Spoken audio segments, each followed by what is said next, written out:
Welcome, High Floor Heroes. I'm Chad. This is High Floor Fantasy, and I want to help you get closer to a championship. Here are the quarterback starts for Week 12.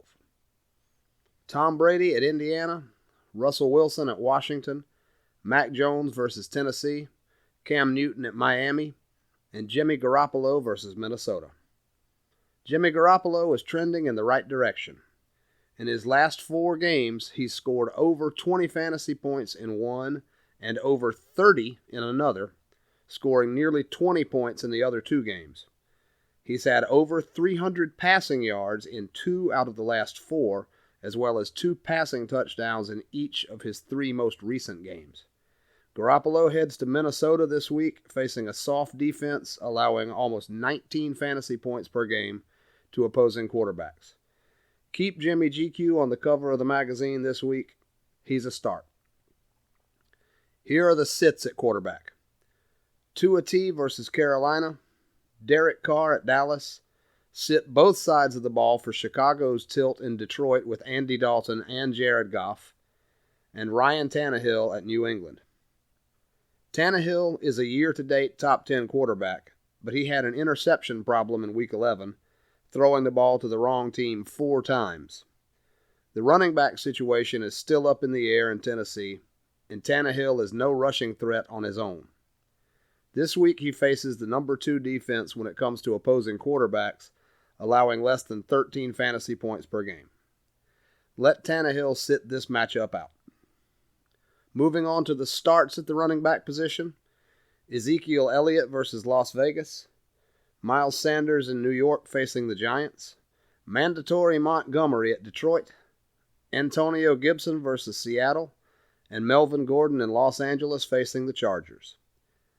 Melvin Gordon is hovering right around top 10 running back territory for the year, and he's been very consistent, scoring 8.3 out of 10 in my ratings. He's been averaging about 2 receptions per game with a touchdown in each of his last 4 games, and 2 touchdowns in Week 8. He's been steady, reliable, and he's facing a weak defense this week in Los Angeles, allowing over 22 fantasy points per game to opposing running backs. He's an under-the-radar start this week.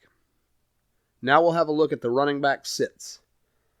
Zach Moss at New Orleans, Nyheim Hines versus Tampa Bay, Kenyon Drake and Josh Jacobs in Dallas, and Sony Michel at Green Bay. Sony Michel hasn't seen much fantasy relevance this season as Darrell Henderson has emerged as the clear lead for the Rams. He saw some work in his last game when Henderson was out briefly getting evaluated for a concussion, but overall he's been a single-digit fantasy point performer in several games. He's headed to Green Bay for a 1 out of 5-star matchup against a stiff defense when it comes to opposing running backs, and he won't receive anywhere near the workload that would make him usable. Keep Michel on your bench.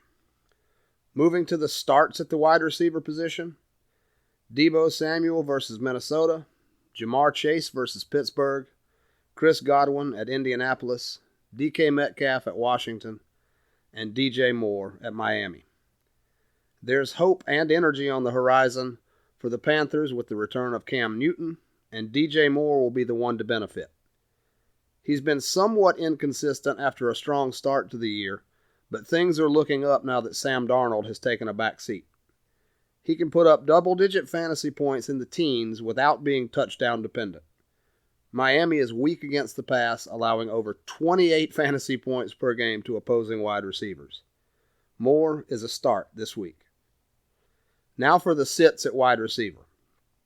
Beginning with a twofer in Denver, it's Tim Patrick and Cortland Sutton, Kadarius Toney versus Philadelphia, A.J. Brown at New England, and Chase Claypool at Cincinnati. Claypool has been a bit of a stinker as of late, averaging less than 10 fantasy points per game in each of his last 4 outings.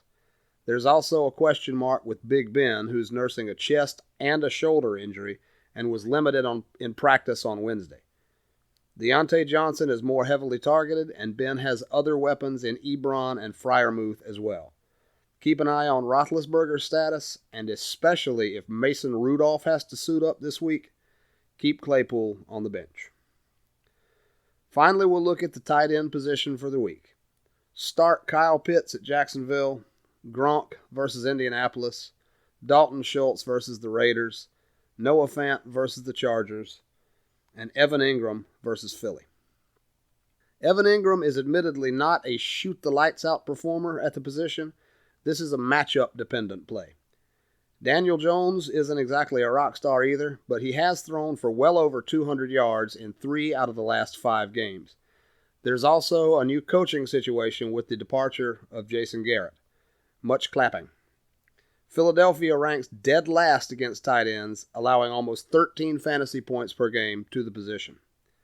Tight end talent is always scarce, so if you're looking for a streamer this week, get Evan Ingram in the game for this plus matchup. Tight end is an easy position to recommend sits. Just throw a dart and you'll probably be right. Sit the twofer of Jack Doyle and Mo Alley-Cox in Indianapolis, C.J. Uzomah versus Pittsburgh, Ricky Seals-Jones versus Seattle, and Jared Cook at Denver. Jared Cook is part of an explosive offense in Los Angeles, but he's too far down in the pecking order to have much fantasy relevance. He's also 34 years old with 13 years in the NFL. He's averaged less than 2 receptions per game in his last 4 games, and he's only scored single-digit fantasy points in 3 of them. He's being overlooked for targets by 3 other guys on the field, so Cook should only be an option for you if you're really hurting at tight end this week. He's a sit. That'll do it for the Week 12 starts and sits. Follow me on the socials. Instagram is highfloorfantasy, Twitter is @highfloortweets, and Patreon is highfloorfantasy as well. You can find all of the links in the description. If you're watching on YouTube, give the video a thumbs up, subscribe, click the notification bell, and leave a comment down below. Best of luck to you in Week 12.